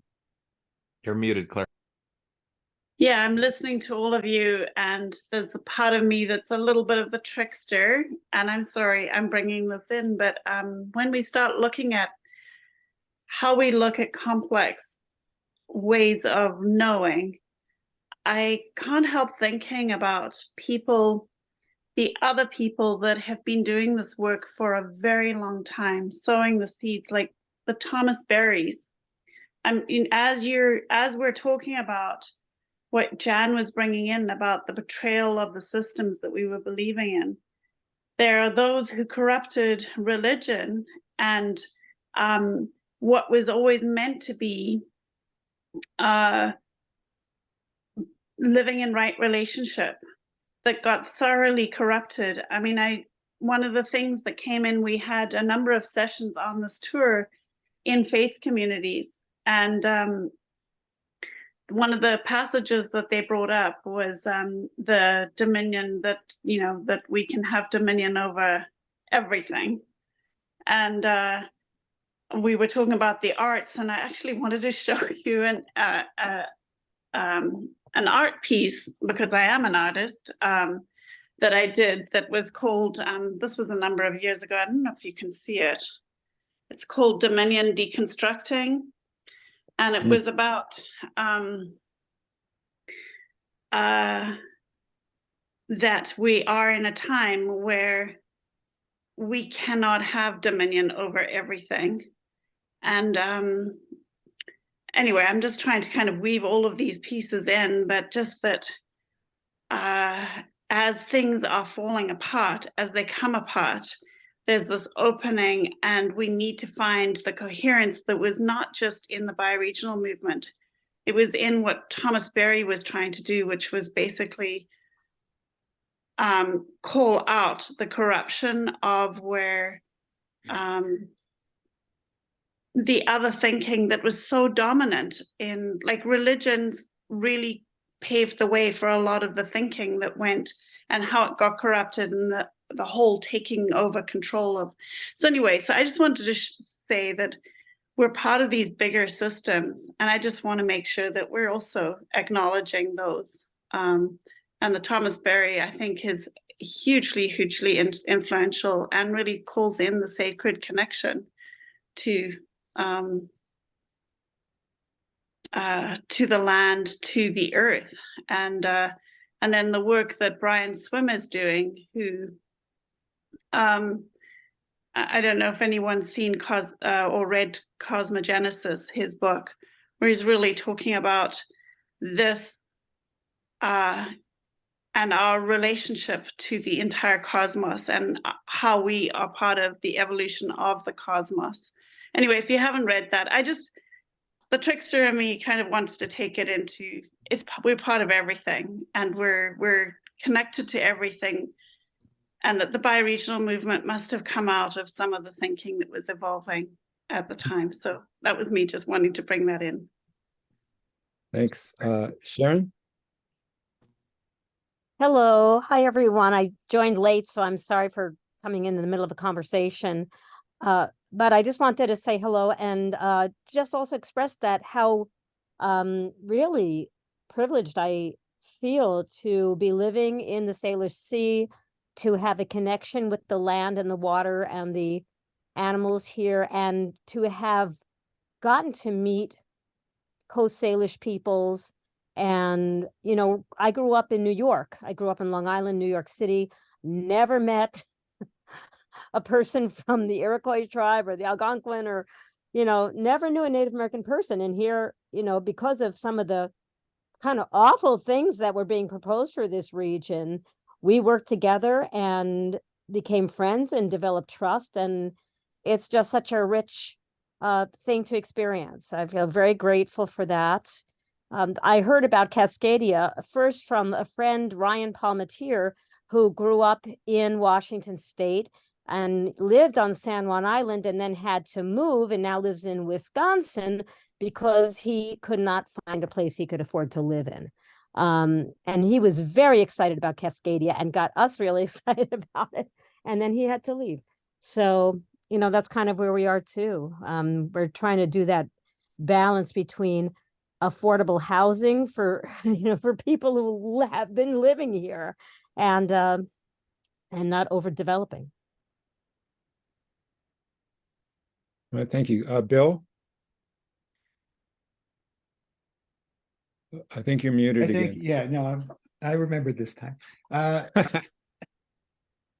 think bioregionalism came out of a stream along with many other things that were happening about reclaiming our relationship to each other and to the earth. So there are some really unique pieces about bioregionalism that have been cross-fertilized with the creation theology pieces and so on. And there's just like in permaculture didn't start with our friends in Australia. There's been permaculture for generations in many different places. But as all these different ideas that we put together are correctives to our separation that you were talking to, Claire. And so that, I don't think it's trickster. I think it's really important for us to acknowledge that it's part of this whole response to what we saw as the madness in the 50s, 60s, 70s. And now we got it in spades or whatever in the 2020s and beyond. The struggles never stopped. And it feels,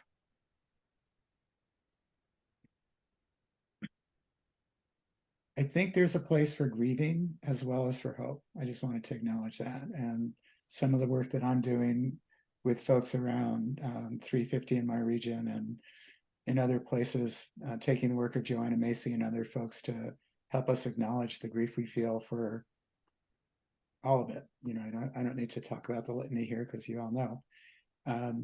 And as I'm 70, so as I'm growing into the end of my life, as many of us are here, I'm reflecting on what I didn't do, but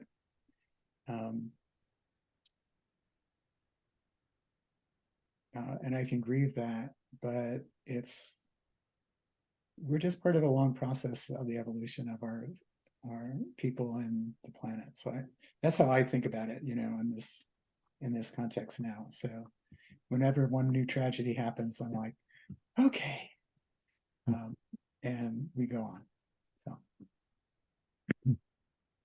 Well, thank you, Bill. So if we could, I would like to pivot to talking about some of those who were involved in the beginnings of this thinking and this movement, who are no longer with us.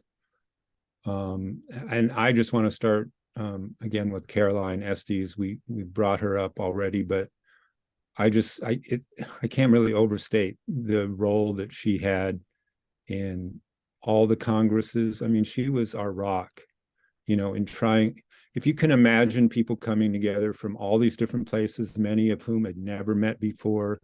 They didn't have any social media connections because that didn't exist. And, there was a lot of different perspectives in the room. And we were trying to achieve these common vision statements by consensus, like full consensus. And without her, we never could have done that, and she was a founder of Alpha Farm, which had a big role in that kind of Lane County, Eugene area. emergence of counterculture in the 70s, and connected to the Oregon Country Fair, which is one of our special events, in this bioregion. So I wrote a piece about her in the latest Cascadia Spoke. If people haven't seen that, I didn't really do her justice, but she was what do we call it? So she came from a Quaker background, and she talked about, in their tradition, some people were called a weighty Quake, and she was very weighty in our movement. I see there was a lot of people who submitted names on this list. Would anybody else like to acknowledge someone who's passed?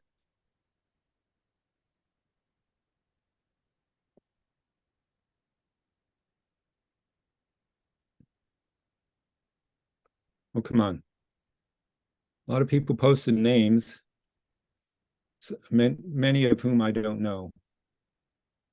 Just to call out Kip Plant and the work that he and Judith have done on the promoting the ideas of Cascadia and New Society Publishers, and building community on Vancouver Island. Right.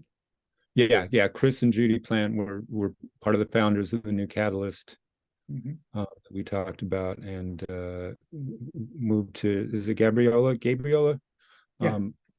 That and took over the publishing of New Society Publishers later, and he was an important voice in our movement, for sure. I did not submit her name, but grandmother Vi Hilbert, Talkshipler. Oh yes, thank you. My Lord, this woman. And the last 4 years of her life that I got to drive her around and follow intuition and go where we would, and wherever she wasn't on the agenda, which was a lot of the time because we didn't plan it, but it always ended up being perfect. She would say, "Go ask them, dear, if they'd like to hear from the voice of the land." And so the voice of the land is still reverberating across the whole region.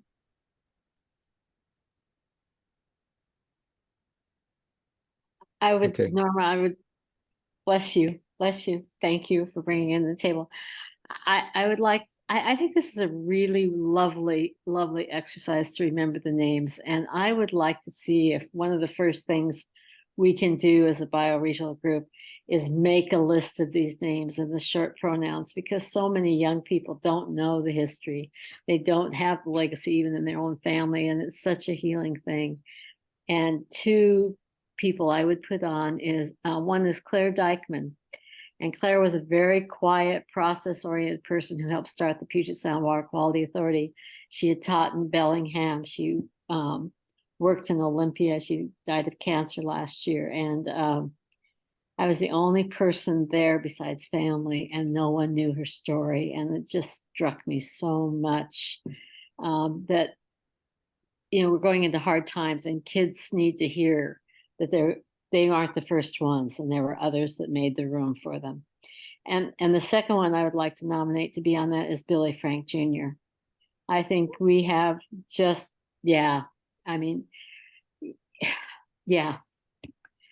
people need to know his story, and they need to know how he went from being incarcerated for standing up for the Nisqually River and having the U.S. Fish and Wildlife Service put him in prison. He was forced to cut the long hair of the tribal members as a barber while he was in jail. He died before he got the award from the president, but he had humor, he had heart. He worked in ways with the white corporate America that has changed my life and so many others.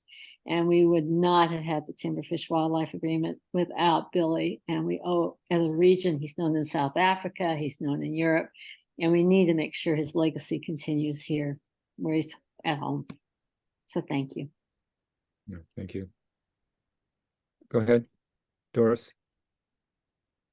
Oh, And in that vein, remembering Bob Satayakam, he taught me so much. He was in the news and he made us know what the issues were with fish. Brilliant man, relentless. He just went on and on. Thanks for all the memory. It's really important. yeah, and in that same vein, I don't know how many people know the name David So Happy, but as I understand, the Cascadia, Regenerate Cascadia tour started in Celilo Falls, and I think David So Happy was maybe arrested for civil disobedience like 60 times or something there. He had a huge influence over getting native fishing rights in that area. I see a few more hands. Let's go with Claire. I think that David and Doris had their hands up too. Oh, okay.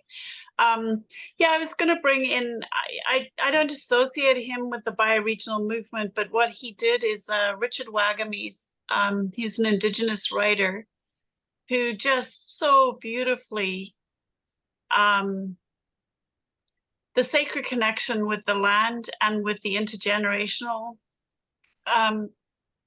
piece has been profound. And I know I'm not the only one who's been like profoundly impacted by his writing. And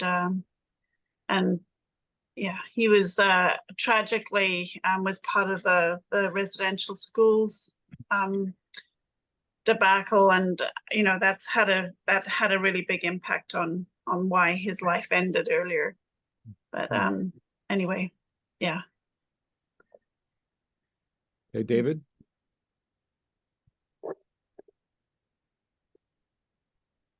I'd like to give an honoring of Michael Dowd, otherwise known as Reverend Reality. He was an itinerant preacher who tirelessly traveled and taught us about living in right relationship with the reality that surrounds us. And his definition of God was G, Earth emoji, D. So he's a real religious naturalist and someone that was very aware to present realities. He talked about getting to a point of post-doom, but no gloom. And we brought him to Bellingham in 2019, along with Joe Brewer, and they presented together in a really wonderfully flowing and dynamic way.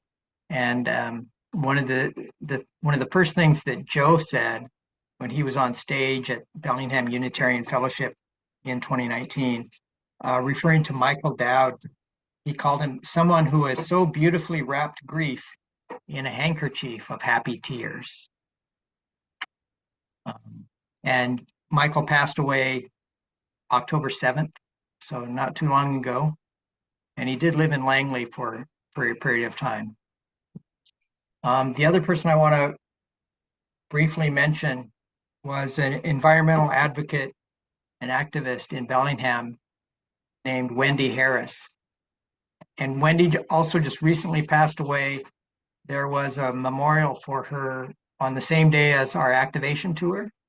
So there were many people that were at her memorial that couldn't attend the activation tour, and some of us on the activation tour that weren't able to attend her memorial. But I told those folks that I would just offer a moment of silence for Wendy at one of our events. So thank you.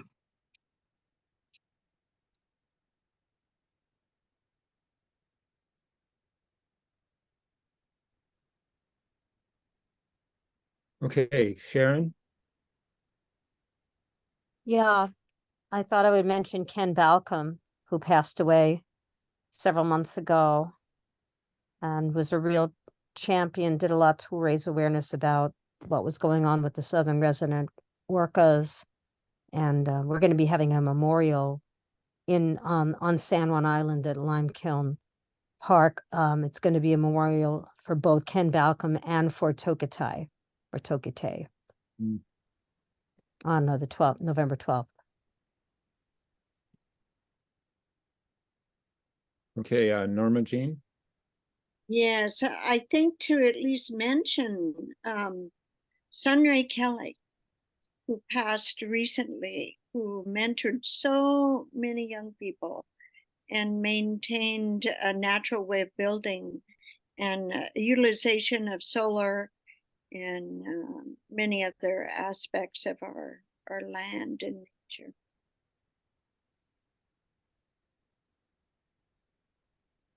Okay, thank you. Mike?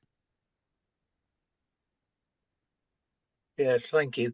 I wanted to mention Toby Hemingway, who spent a lot of his time in Oregon and a little bit of his latter time in California.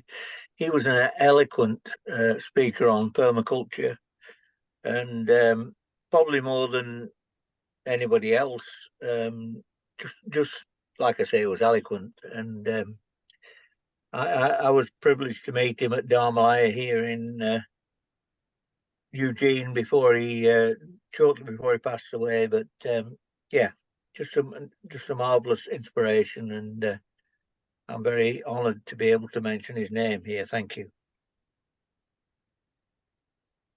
Okay, thank you. Brandon? Yeah, it's actually Joe here.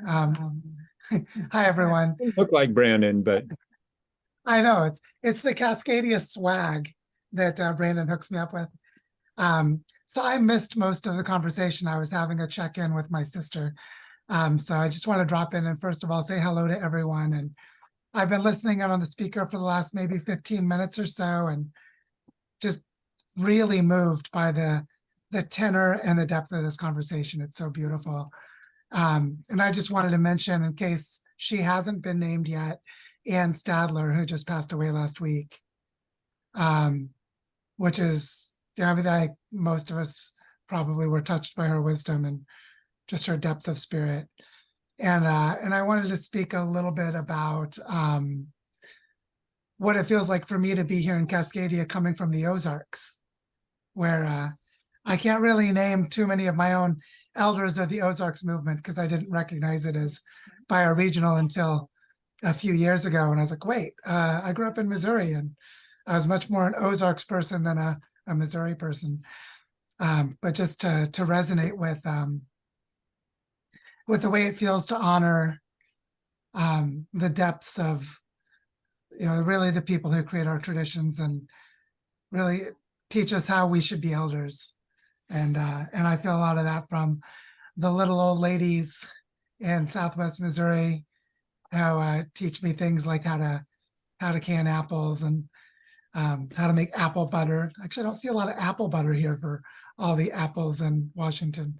We get a lot of apple butter in Missouri. We even have apple butter making days. It's a big festival in Marionville every year in October. And just feeling the connection from my little hometown in the Cave State. Having celebrated Cascadia so much in the last month, traveling around and meeting a lot of you in person. And then for Bill All, I just want to say hi, man, it's been a long time. Really great to see you. Several other faces I've seen more recently, but it's been a while since I've gotten to smile into yours. So I just wanted to say hello. That was all. I just want to drop in and say hi and say how much I appreciate all of you, and that we young kids with just a little gray hair, we're going to catch up. And we're glad to be able to follow in your footsteps. So thank you so much. all right, Bill. Well, I want to mention two people. One is not from our region. Well, both of them weren't really. Walt Brissett is Chippewa, who was in Wisconsin, who was part of some of the same kind of struggles that Billy Frank and so on were with the Walleye Warrior. There's a book by a friend of mine who wrote about him, but he had a view for the whole, ringing the whole of the Great Lakes with women struggling around reproductive rights issues and also hygiene issues. And he was a peacemaker in the struggles around fishing in Wisconsin, a brilliant man. He was so bioregional that when he came out to the West Coast to visit his good friend and the person I'm going to mention next, Margot Adair, he couldn't stand to face the ocean because the water was so powerful to him. The Great Lakes are big enough. Anyway, he totally brilliant and, as I said, a peacemaker, made friends with the white fishermen who were really angry and shooting rifles at folks who were protesting the fishing stuff. And the other person feel important for me is to mention Margot Adair, who was my friend and partner for many years, who brought me into bioregionalism in that political movement I mentioned earlier on, and who was able to really bring a sharp perspective on how culture and politics and the land all intersect. And she and I were all part of mediations and facilitation for years, parallel to some of the work that Caroline was doing. So just to bring her into the mix, she lived in Seattle for about 6 years. Some of you know her well. Yeah. Thanks for letting me mention her. Thank you. Norma Jean? Yes, thank you so much, Brandon, for bringing Ann Statter. I've been so involved with her family and with our close circle. It didn't even come up, but as well as Anne is Dave Stadler, her husband, and they together led the resistance to the Vietnam War in the streets of Seattle with thousands of people. So I supported him through his cancer for 7 extra years, and saw the two of them, activate an amazing level of community across our world, especially India. And open space, of course, that we're all using everywhere. Right. Thank you. Brandon, are you still here? Indeed. So it's just after 9. Do we have to stop or do we have a few more minutes? There is no hard deadline. Okay. I want to mention somebody who was really important, probably my biggest mentor in life, and had a role in the bioregional movement as well. As his name was Mike Barnes. And he was a community. I'll try to keep this short. I could talk for an hour about him, but he was a community organizer trained under Saul Alinsky in Chicago, and then he moved out to Portland and organized the organizers, organized the organizations around Portland in what was called a what do they call it? Citizen Assembly.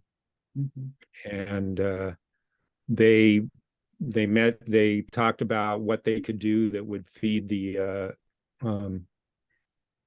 whole community, the whole peace, social justice, environmental community.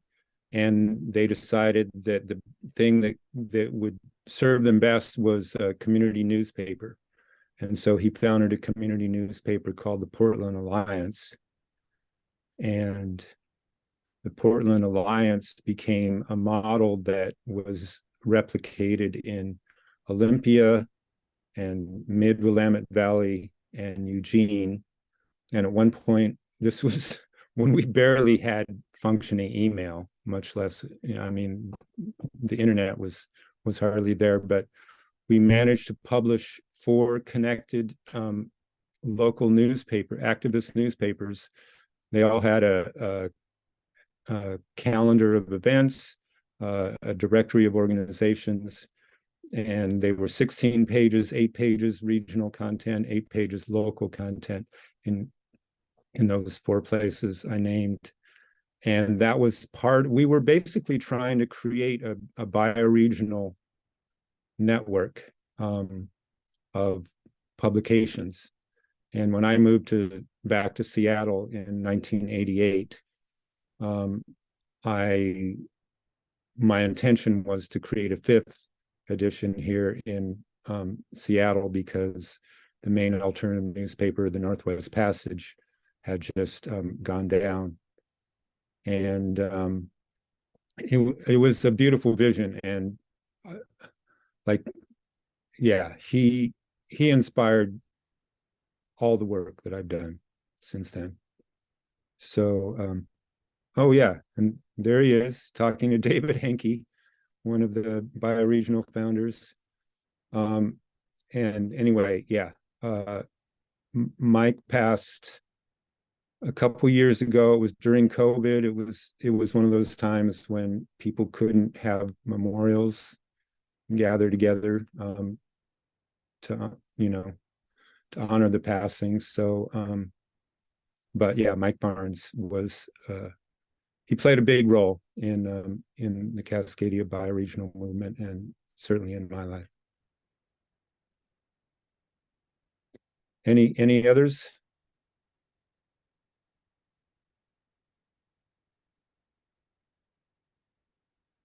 Okay, well, that might wrap us up. Thank you, everybody.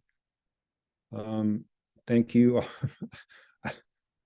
I don't know how many collective years we have together in this movement work, but I suspect it's quite a few, probably several centuries.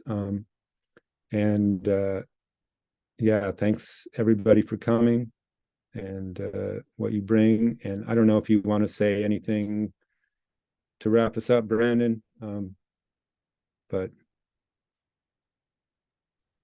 I'm saying good night. Thank you. See you tomorrow.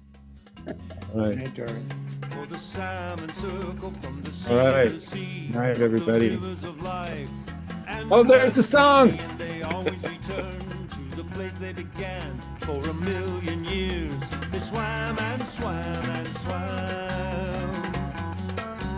Round the rocks in the pool, in the river below, they're turning and turning, oh so slow, swimming in it forever in the sacred dance. Round and round they go, it's a water romance. About 3 minutes left in the song in case anyone wants to know how long they have to hang in there for. Endlessly, and they always return to the place they began. For 1,000,000 years, they swam and swam and swam. From the long, slow rhythm of a 4-year cycle to the pounding beat of the oceans that are like a drum that sounds clear across the globe. It's calling the children, calling them home. At the salmon circle, from the sea to the sea, up the rivers of life, endlessly, and they always return to the place they began. For 1,000,000 years, they swam and swam and swam. Humpbacks swimming in the stream, redbacks dancing in a dream. Nose to tail, they circle round and round, go back to the spawning ground. Salmon circle from the sea to the sea, up the rivers of life, endlessly, and they always return to the place they began. For 1,000,000 years, they swam and swam and swam.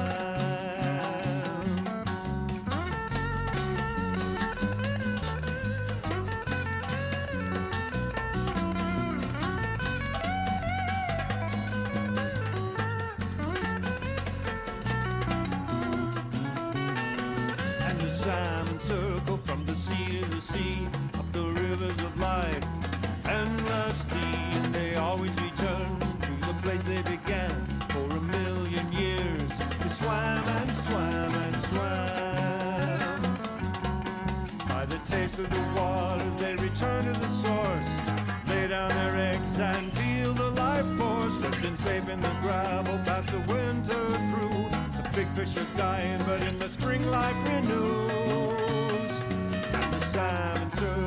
the sea to the sea, the rivers of life endlessly, and they always return to the place they began. For a million years they swam and swam and swam, they swam and swam and swam, they swam and swam and swam, they swam and swam and swam.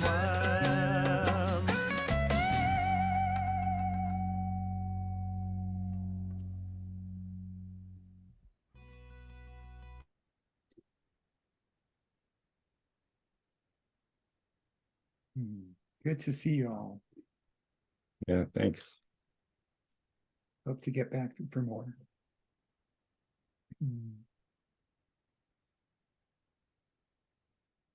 Have a great night, everybody, and thank you again. Mhm.